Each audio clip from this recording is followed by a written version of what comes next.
குழப்பமா இருப்போம். ஸோ குழப்பத்துக்கு காரணம் அறியாமை. தமசோமா ஜோதிர்கமா, அறியாமை இருக்கக்கூடிய இந்த உலகத்தில் நமக்கு துன்பம் இருக்கிறது. அறியாமை இல்லாத உலகம் என்பது ஆன்மீக உலகம். ஆன்மீக உலகத்தில் எல்லாரும் தன்னுணர்வு பெற்ற ஆன்மீகத்தில் எல்லாமே முக்தி பெற்ற ஆத்மாக்கள். ஆன்மீக உலகத்தில் எல்லாமே முக்தி பெற்ற ஆத்மாக்கள்.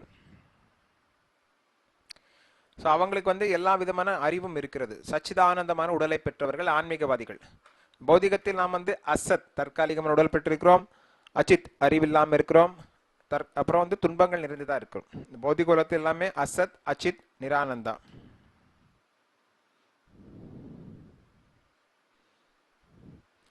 ஸோ ஆனால் வளர்ச்சி பெறாத மனமுடையவர்களும் தன்னுணர்வில் நிலை பெறாதவர்களும் முயற்சி செய்தாலும் கூட என்ன நடக்கிறது என்பதை காண இயலாது.